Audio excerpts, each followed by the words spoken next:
Sejam bem-vindos a mais um Café com o Mestre. É um prazer muito grande estarmos aqui iniciando uma parceria com a transmissão simultânea do Unirio e Instituto Vila Lobos. E melhor ainda começarmos essa parceria é hoje termos aqui uma palestra, um assunto super interessante, com o professor, falando de um grande mestre. Na verdade, ele vai falar a história do grande mestre Karl Flesch, que, na verdade, para o outro também grande mestre. Muito bom estar com vocês aqui. E agora, então, passo a palavra ao nosso querido mestre Paulo Bozizio. Muito obrigado, muito boa noite a todos. Aqui estamos mais uma vez nessa conversa informal, mas ao mesmo tempo importante para a gente, porque nós vamos falar do Flesch já. Quero agradecer então a Surai e ao marido Eduardo, que desde sempre estão dando esse apoio técnico aqui, que é muito importante, ao convite da minha querida ex-aluna Mariana e meu querido colega, nosso diretor, o professor Sérgio Barranechea, para que o pessoal da Unirio também participe disso. Isso é muito importante. Porque, veja, nos cursos normais, seja de bacharelado, licenciatura, de bacharelado em violino, licenciatura, há tempo, quase não há tempo, quero dizer, para se estudar aquilo que já está no programa, que dirá, por exemplo, no caso do violino, de cultura violinística, literatura violinística. Essas coisas são importantíssimas. E isso falta no mundo inteiro, porque eu me lembro que no tempo de Alemanha, já era muito interessado nisso e conversava com o meu professor e com o assistente dele, mas meus colegas não. Era raro encontrar alguém que sabia que o Flesch tinha escrito memórias, que o filho dele tinha escrito também alguma coisa, etc. Mas eu já me preocupava com isso, que eu sempre quis saber as minhas próprias raízes. E gosto muito de falar sobre isso. Então, hoje nós vamos falar de Karl Flesch. Por que vamos falar de Karl Flesch? Não vamos falar de Flesch por ele ser o meu, vamos dizer, avô violinístico. Ele é avô violinístico de centenas de outras pessoas. É porque existe a história do violino antes do Flesch e depois do Flesch, didaticamente falando, pedagogicamente falando. Flesch é o tipo da pessoa que mais escreveu do que qualquer outra no século XX sobre o violino, mas não só aquela história, né? De ver aquelas quatro cordas, aquele arquinho, não, nada disso. Na verdade, ele pega sobre o violinismo, a cultura violinística, além da pedagogia, didática, e é quem mais escreve, né? Flesch escreve não só as suas memórias, que é um livro raríssimo, vocês podem conseguir, talvez, pela internet, e é caro. Eu tenho da primeira edição, que foi em inglês, em Londres, foi feita em Londres, depois apareceu uma edição alemã em Zurique, e por final a Dover, em Nova York, fez uma edição em inglês, disponível, que alguns sortudos têm. Outro dia mesmo alguém comprou pela internet as memórias de Flesch, chama-se Memoirs, que é como se fosse em francês, de Karl Flesch. O Flesch escreveu muito. A gente conhece mais Flesch de quê? Da método de escala, Skalensystem em alemão, de Flesch. É a menor parte. O método de escalas do Flesch é um capítulo da arte de tocar violino, que são 2 tomos. Imaginem você. Além disso, ele escreveu as memórias, escreveu um livro muito importante, que é Problemas da Produção Sonora no Violino, escreveu também os estudos básicos e toda a revisão de sonatas, concertos e etc. E, enfim, uma série de coisas, inclusive uma obra que só ficou em italiano, chamado Alta Scuola, que é um livro grosso assim, e fala sobre dedilhado, como fazer dedilhado, de que forma, quais são os princípios da digitação, todo esse tipo de coisa. Então, efetivamente, existe uma era, sob o ponto de vista didático-pedagógico, pré-flash e uma área pós-flash. Além de tudo, Flash foi quem democratizou o estudo do violino. Como democratizou o estudo do violino? É o seguinte, ele diz na arte de tocar violino o seguinte: eu pretendo, com a arte de tocar violino, diminuir o espaço existente, a distância entre um pequeno grupo de superdotados e um grande grupo de medianamente dotados. Isso era a preocupação dele, já nos anos 20 e antes disso. Reduzir a distância, a grande distância existente entre um pequeno número de superdotados e um grande número de medianamente dotados. Efetivamente, naquele tempo, quem aparecia no palco geralmente tinha sido prodígio, já começou tocando bem e tudo, e os outros ficavam nas orquestras que eram ruins, né? Na pior hipótese, iam lá no fundo das orquestras que eram muito ruinzinhas. Muito bem, então o Flash pretende isso através de como? Através da lógica, através do raciocínio, através da dedução. Então, na arte de tocar violino, primeiro volume, ele, por exemplo, divide o ensino do instrumento em 3 partes. Primeiro, o violino como ferramenta. Assim como alguém ensina a uma criança a bater um prego com um martelo, não é? De forma que o prego entra naquele ângulo certo ali e o martelo bata direitinho, etc. Não machuque o dedo da pessoa sem precisar conhecer física, matemática, nem nada disso. Então, o violino como ferramenta, assim a gente ensina as crianças. Depois, o violino como ciência, ou seja, já começam os princípios de causa e efeito. O som está feio, está arranhando. Por quê? Ponto de contato, velocidade, a pressão de mais, pressão de menos. Qual é o problema? Então é o violino como ciência. E o terceiro, o violino como uma grande arte. E ele mesmo diz que não é possível exatamente criar uma muralha, um muro entre essas 3 fases. É claro que não. A arte vai estar sempre presente, mas haverá um momento que uma dessas fases, a essa fase será dada mais atenção. Ou seja, o violino como ferramenta para as crianças, evidentemente. O violino como ciência, princípio de causa e efeito, já para um adolescente e um adulto. E o violino como arte o tempo inteiro, só que com o adulto como uma grande arte. Não é? Então, através dessas diretrizes, Flash foi sim o primeiro a democratizar o ensino do violino. Qualquer um pode sim estudar violino, e aquele que não foi exatamente o mais talentoso, ou aquele que não foi exatamente o prodígio, através do raciocínio, através da lógica, da dedução, violino como ciência no caso, pode sim chegar a tocar bastante bem. E, naturalmente, a Flash foram dezenas, centenas talvez, de alunos, centenas com certeza, dezenas de grandes alunos. Então, entre eles, Schering, Ida Händler, que morreu essa última semana, Gitlis, que ainda é vivo e deu um concerto de 90 anos, ainda tocando e muito bem, Hassid foi talvez o maior aluno dele, junto com a Ginette Neveu, que morreram muito cedo, os dois. A Ginette Neveu morreu em desastre de avião.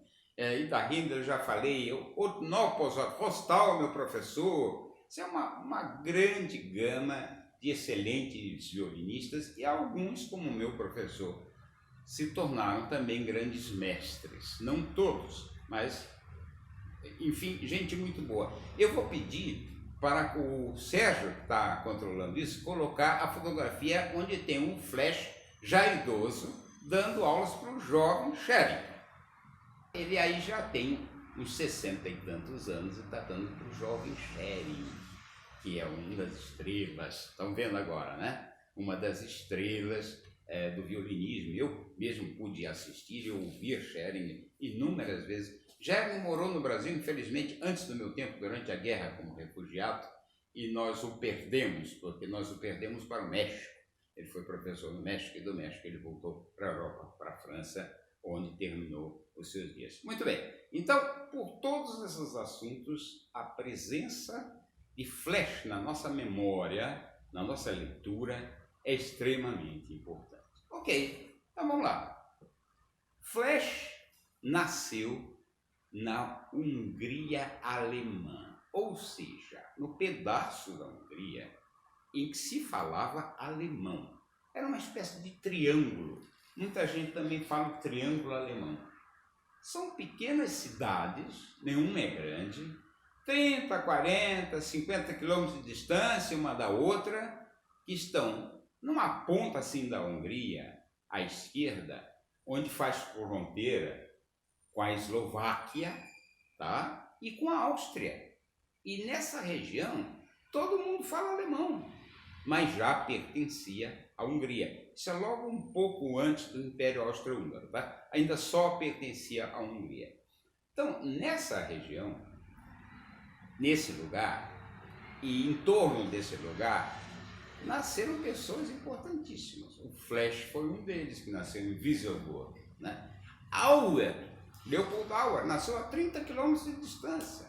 Josef Joachim nasceu a 40, 50 quilômetros de distância. Liszt, na mesma região, né?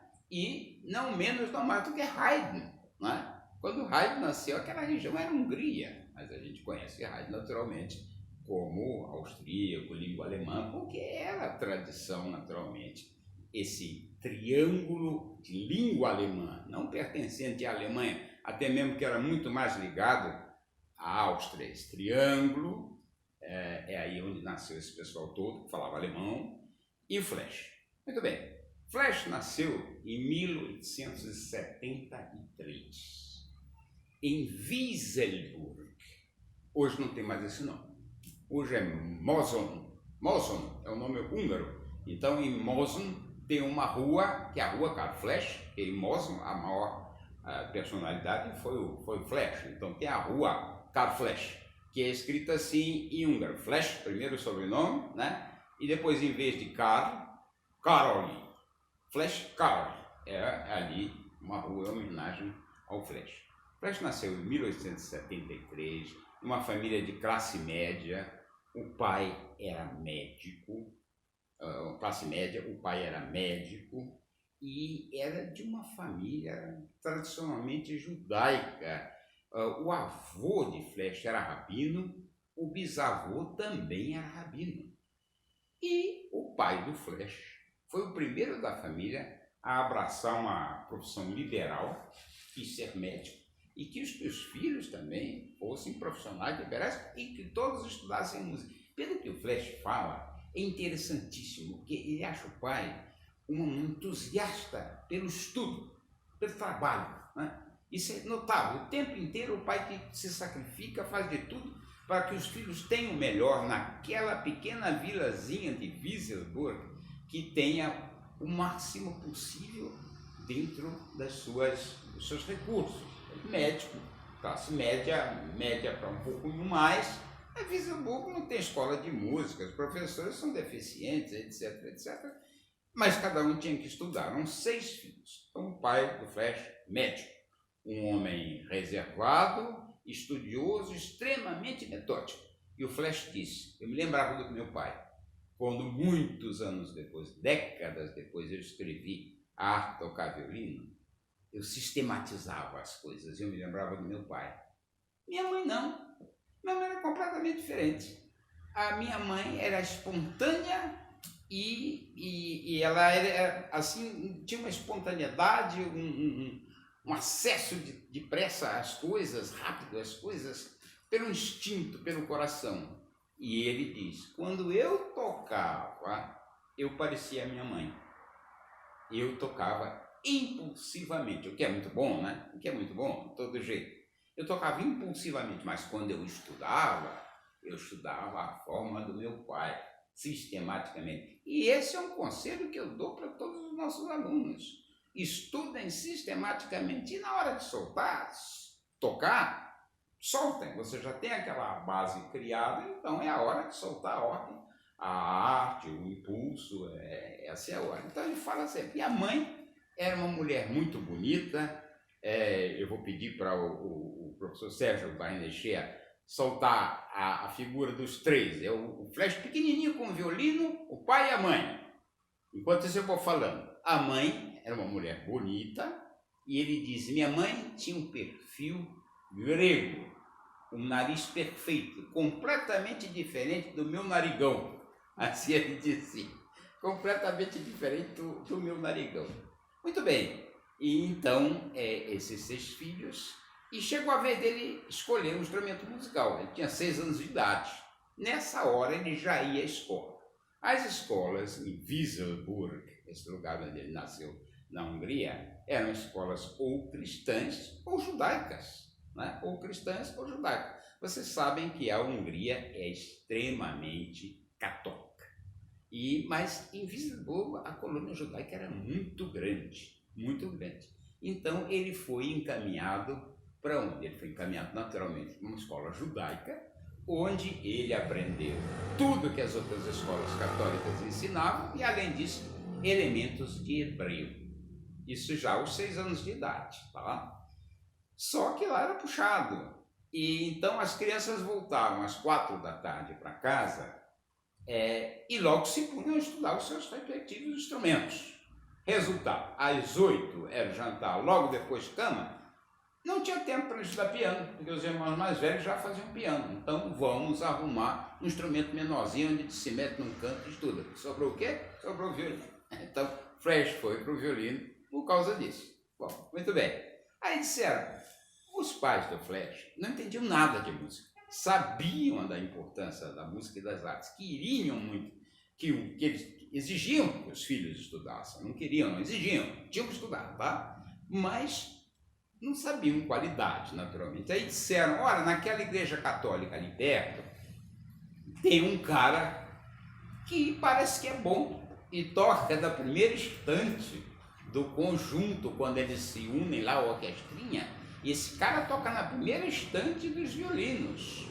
Aí eles foram ver, e o Flash se lembra ainda criança, mas como primeira estante? Só tinha uma estante. Só tinha uma estante. E um carinha lá tocando, sabe Deus como. Mas ele começou a ter aulas com esse fulano. Né? Ali vocês veem na foto com ele pequenininho ali, com o violininho na mão, a mãe bonita do lado, o pai já é mais austero, né? É bem o tipo da família. Ele então começa a ter aula de violino.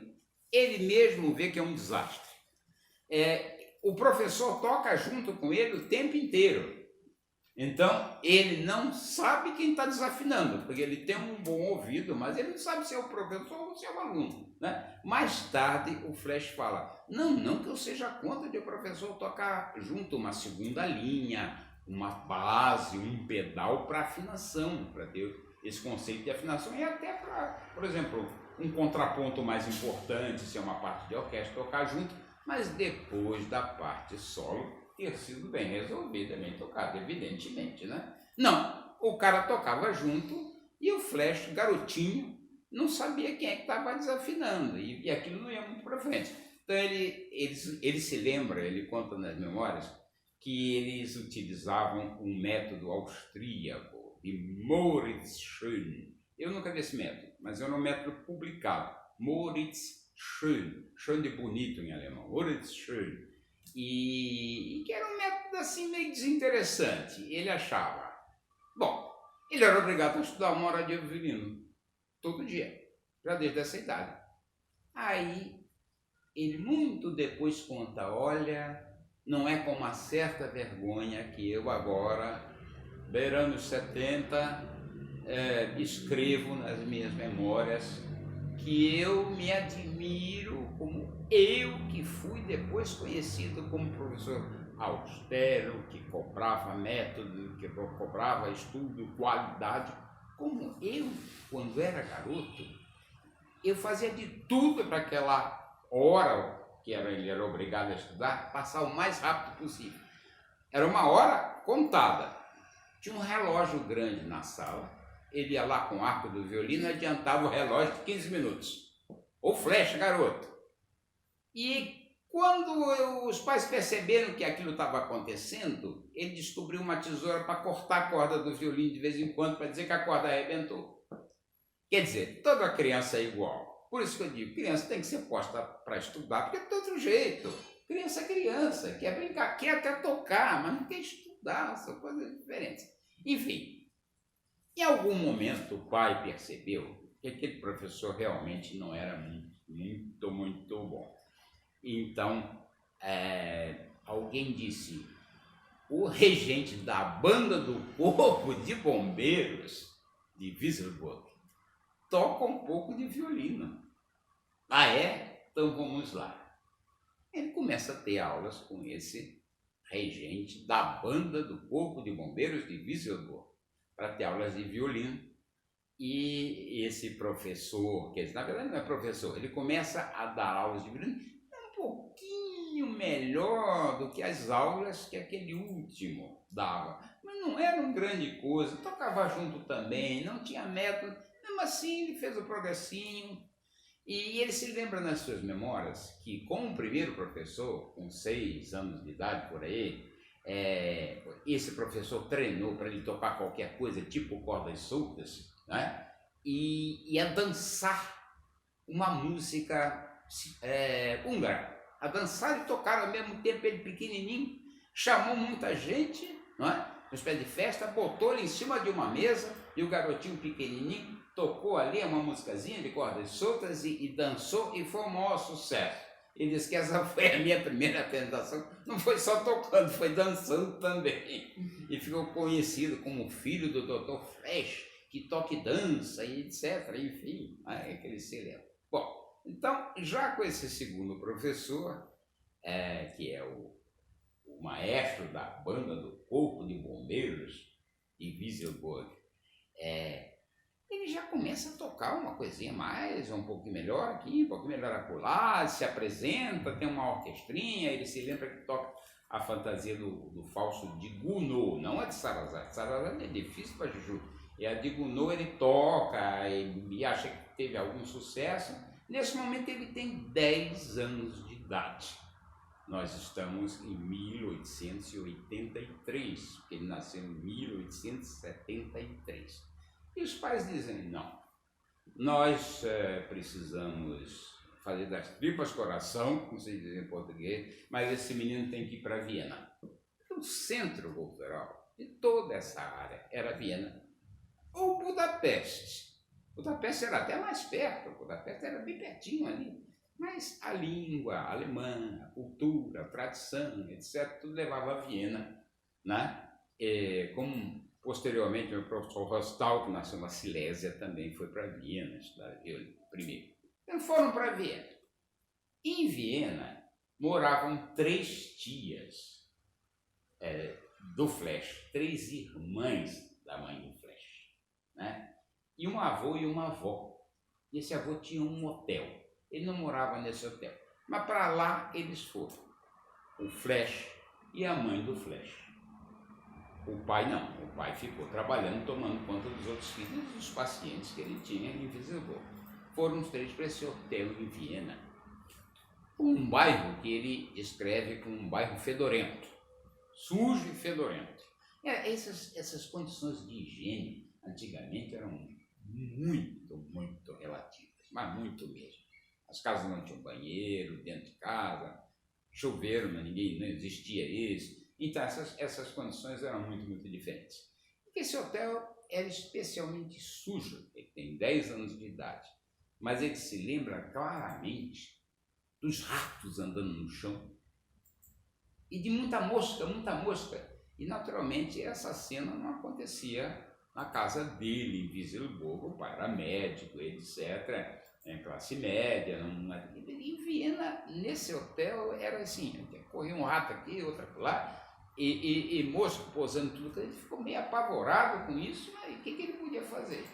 Aí começa a segunda dificuldade, encontrar um professor. Olha, hoje é muito fácil, né? Tem conservatório, escola de música, etc. Alguém informa, então hoje com internet, essas coisas todas, das quais eu não entendo nada também, preciso ser franco, mas perguntaria a alguém com facilidade, na verdade. A mãe do Flash não entendia nada de música, ela sabia que deveria haver um professor bom para a criança em Viena, mas qual? Pergunta aqui, pergunta acolá, chegaram a um nome, para eles naturalmente completamente desconhecido, chamado Adolf Bach. Bach com B-A-C-K, e assim que se pronuncia em alemão.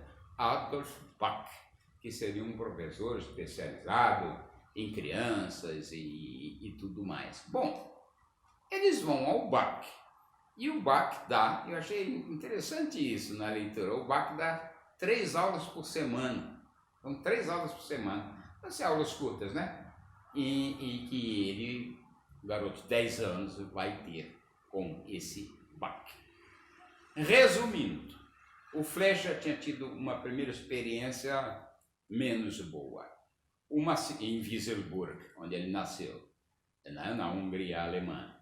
Lá mesmo, uma segunda experiência com o maestro da banda do Corpo de Bombeiros, já está na cara que também não era o melhor. Ele vai a Viena, ele vai a esse Adolf Bach e ele vê que não é muito melhor.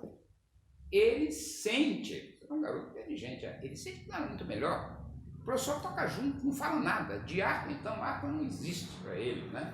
Ele diz, mas não é isso que eu esperava que fosse. A mãe não entende. Resultado, ele fica 2 anos com esse Adolf Bach, que ele diz foram 2 anos jogados fora na minha vida. E um garoto de 10 anos já observa isso, hein? A gente acha que criança aceita qualquer coisa, não é não. Eu, na minha própria experiência, já vi isso no passado, que uma criança sabe muitas vezes jogar, às vezes melhor do que um adulto, porque não tem nenhum tipo de preconceito. Ele já via que aquilo não era bom. Nesse meio tempo, ele já não estava mais nesse hotel fedorento. Ele morava na casa de uma tia. E era uma tia que tinha se separado do marido, era uma vida complicada, então eram com ele, o pequeno Karl, eram 6 pessoas e a tia 7, então ele teve que dormir sempre num quarto com uma prima muito mais velha, não é? Ele já devia ter aqui uns 11 para 12 anos, já nesse momento, e ele se lembra que era uma mulher bonita, aquilo já chamava a atenção dele de alguma forma. Também ele notava que ela era mulher do teatro e ele achava que ela não era muito séria também. Ele põe isso lá na sua a prima Risa, essa prima ele fala dela e vai levando aquilo para frente. São 2 anos jogados fora, e aí dizem aos pais, alguém sabe, diz, não está dando certo, não é esse cara, por que vocês não vão no conservatório de Viena e perguntam, mas o conservatório de Viena é só para aqueles grandes não, eles têm classes para pequenos também, vale a pena ir. Vão lá e marcam uma audiência com o diretor do conservatório, e aí não esqueçam esse nome, que é muito importante, com o professor Helmesberger. Falem com o professor Helmesberger, que é o diretor do conservatório, um grande violinista, um grande isso, um grande aquilo, um grande aquilo, outro. Um grande violinista ele também era, mas era um homem terrível, por outro lado também. Então, o garoto Flecha, com 12 anos, vai ao conservatório, chama-se Conservatório dos Amigos da Música, Conservatorium der Musikfreunde, em alemão, Conservatório dos Amigos da Música. Vai para lá e pede para alguém de lá, por favor, avisar ao professor Helmesberger que eles estão aqui e gostariam, em qualquer momento que ele pudesse, ele poderia ouvir o jovem Karl. E o Helmesberger, que nessa altura já é um homem de 50 e muitos, quase 60, manda esse mensageiro voltar com a seguinte notícia. Sim, vai ter que esperar e custa 10 Gulden, era a moeda da época na Áustria. 10 Gulden era muito dinheiro, mas a mãe tinha trazido esse dinheiro. Pois não, está aqui, deu o dinheiro para o mensageiro levou para o velho, quase velho, Helmesberger, e enquanto isso, ele, jovem Flecha, e a mãe ficaram ouvindo a audição um ensaio que estava vendo de uma orquestra jovem, dirigida pelo próprio Helmes Berger, que eles não conheciam, onde tinha um garoto pequeno tocando, de uns 10 anos de idade, de forma maravilhosa. E o Flesch disse, aquele foi um dia inesquecível. Foi um dia onde eu conheci alguém que naquele momento me deu vontade de estudar violino, porque aquele garoto tocava como demônio. E foi o dia que eu conheci o Helmes Berger, que foi o anjo negro da minha vida, que me perseguiu enquanto ele pôde. Então foi um dia inesquecível para o garoto de 12 anos. Incrível como ele se lembrava disso, os detalhes, né? Impressionante isso. Então ele ficou encantado. Vocês querem saber o nome do garoto? Ele também não sabia. Perguntou, é um garoto de Viena, Fritz Kreisler. Era o Kreisler que estava tocando. Ele disse, foi o dia que eu conheci o violino mais bonito, para mim, naquela época, não tinha ouvido nunca ninguém assim, e em segundo lugar, o maior amigo da minha vida, até o final. Eles foram sempre grandes amigos, e mais tarde as esposas também se davam muito, e no final, antes de emigrar definitivamente para a América, Kreisler tinha um palacete em Berlim, né? Grande casa em Berlim. Berlim naquele momento tinha tornado o centro musical da Europa. Naquele momento, ainda não é. Muito bem. Então, a um determinado momento, termina o ensaio, o velho Helmes Berger disse, pode fazer o garoto. Veio o pequeno Carlo com a mãe, toca alguma coisa, e o velho, já com dinheiro no bolso, né? Assim, tá muito bom, tem talento, siga em frente, vai com Deus, e vai embora. Não diz nada.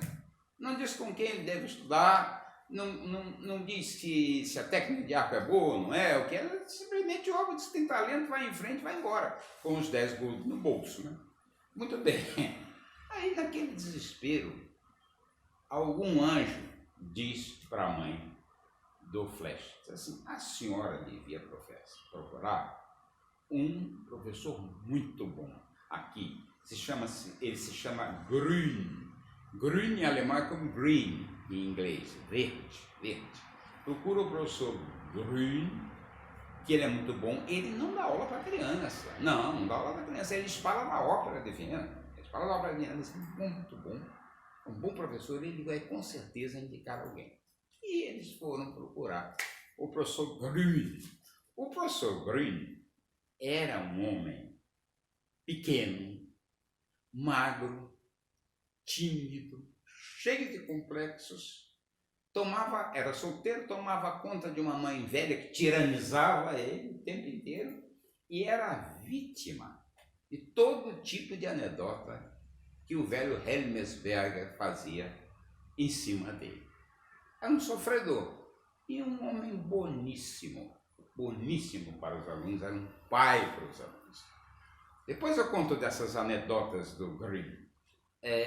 Aí o Grün ouve, dá mais detalhes, trata com carinho e descobre que até que o pai do Flesch, o Dr. Flesch, é parente dele, lá longe, mas é parente dele. Mas mesmo sem esses predicados, digamos assim, atributos, ele teria sido um homem muito querido e etc. Então, esse professor Grün diz assim, olha, eu não dou aula para criança, mas eu indico um assistente que eu tenho aqui no conservatório, Maxim Czak, tudo escrito junto, Maxim Czak, que por acaso, é o violista do quarteto Helmes Berger. Não precisa dizer que o quarteto Helmes Berger tinha como primeiro violino o próprio Helmes Berger. E agora eu sou, sim, obrigado a dizer que o Helmes Berger tocava muito bem violino. E o próprio Flesch dizia isso. Helmes Berger é um nome inesquecível em Viena, porque era uma família de 3 músicos importantes, 3 violinistas muito importantes. O avô, o pai e o filho. Nós estamos falando do pai. O filho também era Josef, chamado Peppi. Foi até um certo tempo professor do próprio Kreisler. Mas nós estamos falando do filho, né, da segunda geração, que era o diretor do conservatório, primeiro violinista do quarteto Hellmesberger. Ele disse, olha, eu posso falar muito mal do Hellmesberger, mas eu não posso falar mal dele como músico. Naquele tempo, leia-se 1883 em diante, o Flash morou lá de 83 a 90, e nós ouvimos todos os últimos quartetos de Beethoven, tocados pelo Hellmesberger, pelo quarteto Hellmesberger, e era muito bom. E digo mais, o quarteto Hellmesberger era o centro musical de Viena, não era a ópera de Viena, era o quarteto. Formidável, né? Quer dizer, devia ser muito bom, porque o Flash considera o Hellmesberger o anjo negro da vida dele. E não obstante, não diz jamais que ele não sabia tocar violino. E ao contrário, que ele era interessado na música séria, nos quartetos tardíos de Beethoven e tudo mais. Foi um grande músico. Hellmesberger deixou um grande nome na Áustria, em Viena, mas não fez muitos alunos, não. Isso ele não fez. O Grün fez muito bem. E Hellmesberger era um homem difícil e que ridicularizava o professor Grün, que já era um complexado, com todo tipo de anedota e que ficaram famosas, as anedotas chamadas Grün-Anekdoten, as anedotas de Grün, né? Por exemplo, meu professor Rostov me contava, ele dizia assim, que Grün é verde, né? Então ele dizia, verde, Grün, verde pode ser bom para os olhos, mas para o ouvido não é bom, hein? Para o ouvido não é bom, não. Anedotas desse tipo, ridicularizando o pobre já sofrido Grün. Muito bem. Então, Flash estudou com Maxim Zack. Maxim Zack, a partir dos 12 anos de idade. Aí ele disse, bom, agora sim, esse é um professor. Era exigente, muito exigente, com afinação e ritmo. Arco, mais ou menos. Isso dito por ele mesmo. Mas afinação, e ele disse, eu devo ao professor Grün a minha futura cobrança de afinação dos meus alunos, e ele era um homem dos 40 anos, era um bom violinista, fazia parte dos primeiros violinos da Ópera de Viena, tá? Era professor ali hoje a academia, o conservatório, e violista do quarteto Hellmesberger, quer dizer, o cara trabalhava, né? Ele era um homem sério, mas era um homem que sabia trabalhar e sabia cobrar. Tinha 3 aulas por semana, nessa classe chamada classe preliminar. Aí, mais adiante, ele faz o quê com o Maxim Zack? Ele estuda tipo Kreutzer e Rode, e o que se ensinava na época, concerto de Berlioz, esse tipo de música, né? Então, ele chegou a tocar como orquestrinha o número 7 de Berlioz e teve sucesso, e a partir dali ele foi estudar com o professor Grün.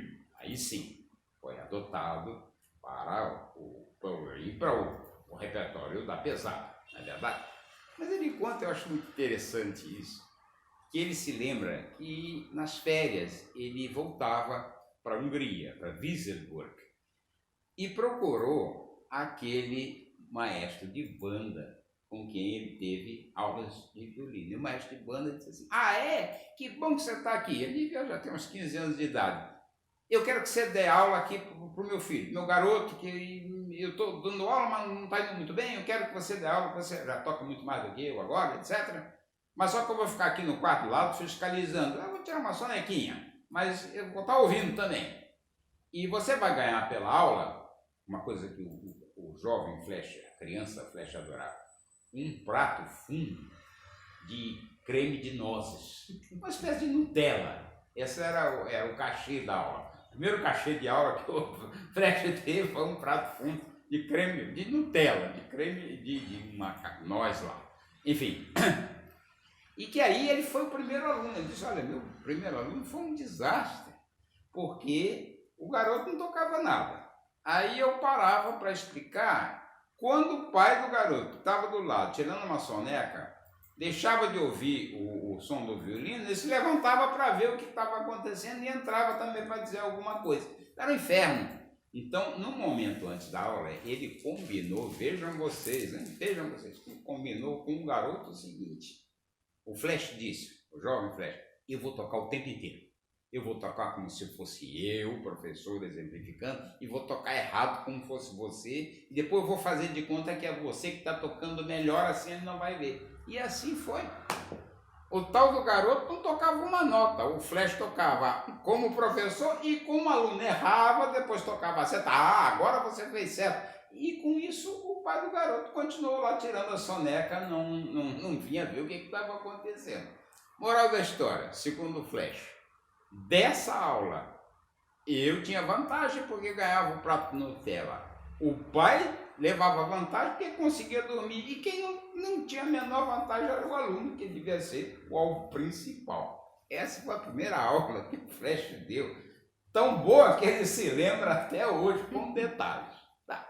Então, em Viena, ele então já está com o professor Grün e ele faz o repertório muito mais avançado.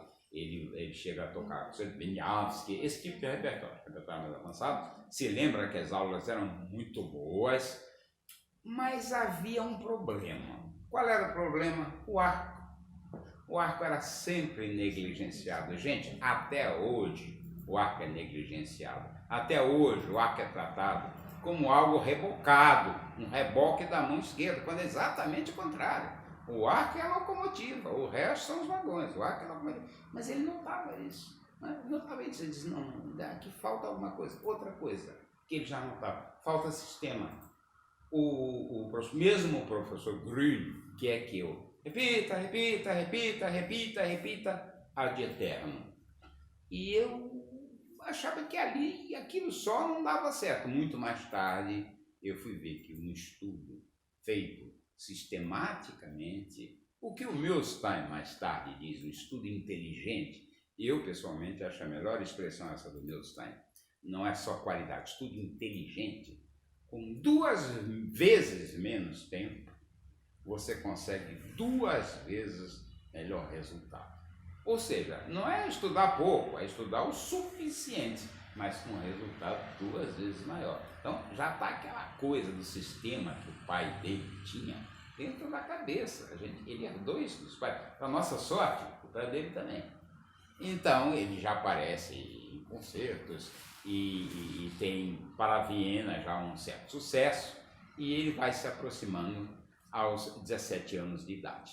Nesse momento, no conservatório, existe que hoje é a famosa Academia de Viena, existe uma sala grande de concertos, que é para os grandes artistas, onde as coisas são caras, e uma sala também grande, menos importante, que é a orquestra para os ensaios dos alunos. E aluno é aluno, jovem é jovem, eles descobriram que tinha um túnel que ligava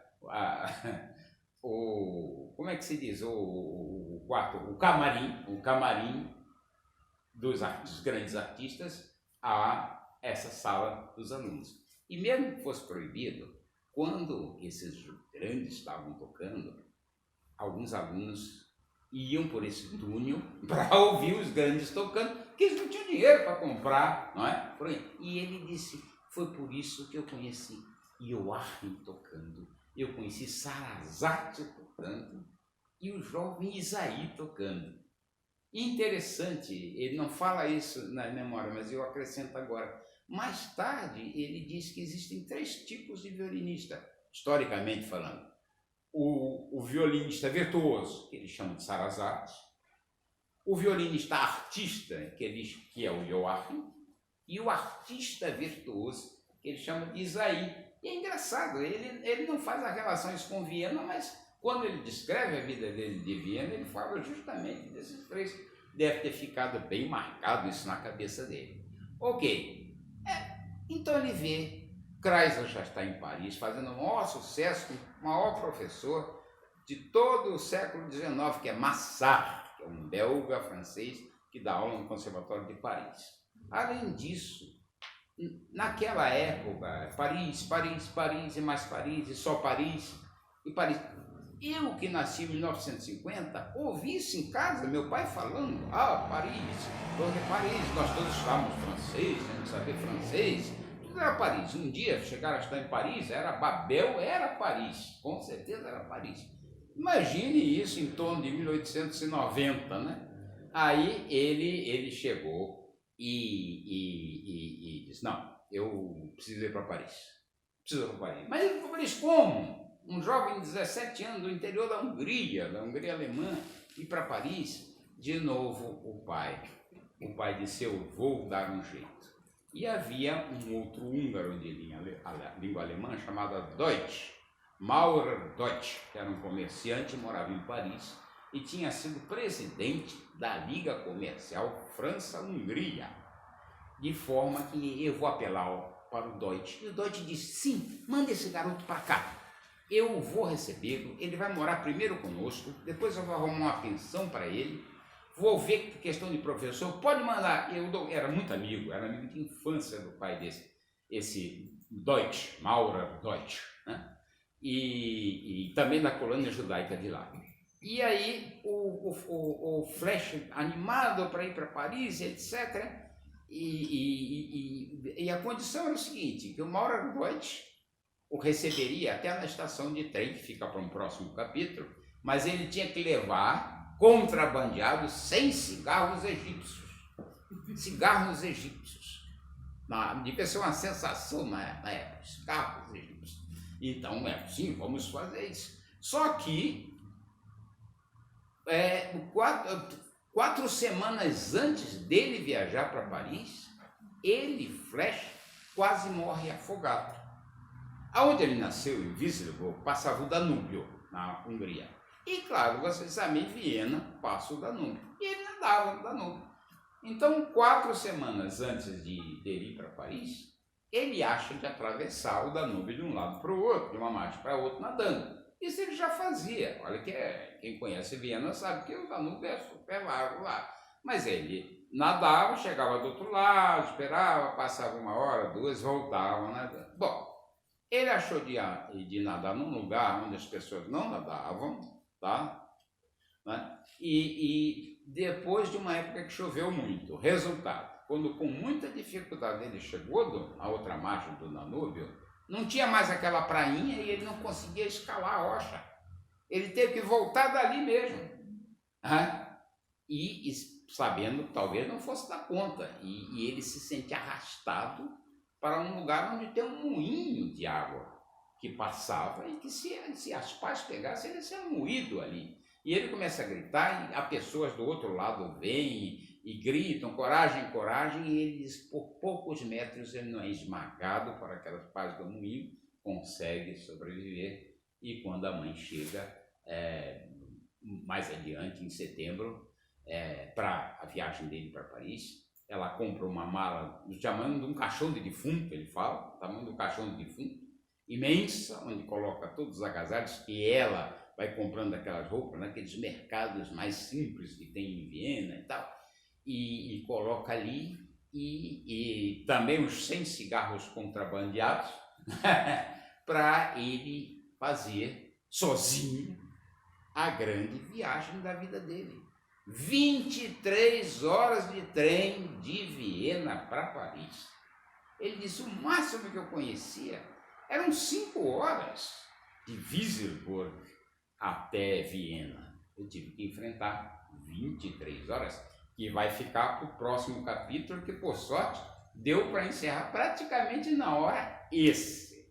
Então, que pega a infância do Flash, nascido em Wieselburg, na Hungria, que hoje se chama Mosón, que é perto da fronteira com a Eslováquia e com a Áustria. Então, hoje, para você chegar nesse lugar, os aeroportos internacionais mais perto são Budapeste, Bratislava ou Viena.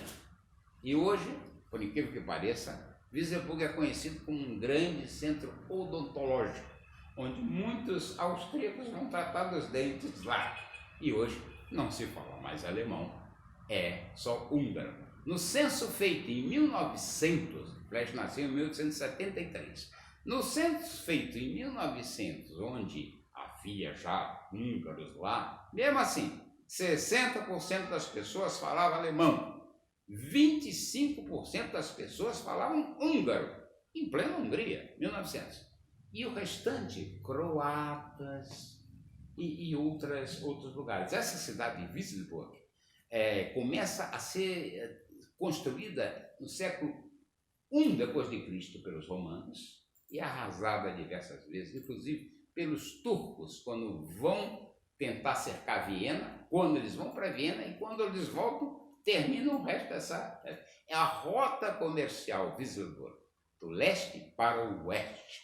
É uma cidade sem cultura artística, mas uma cidadezinha comercial. É onde Flesch foi. Depois, nos próximos capítulos, nós vimos hoje Wissembourg, Viena, vai ter Paris, onde ele passa 7 longos anos em Paris, né? De Paris ele vai para Berlim 1 ano, depois ele vai para a Romênia, onde ele passa 6 anos, volta para Berlim, é professor em Amsterdã, volta para Berlim, vai para a América, volta para Berlim, onde ele fica um bom tempo, passa a Primeira Guerra, só depois que volta para a América por mais tempo como professor de estudo Curtis, e aí volta para a Alemanha até o final da sua vida, que é tumultuado no meio de uma guerra, um verdadeiro romance, onde ele próprio não escreve mais sobre, mas o filho escreve.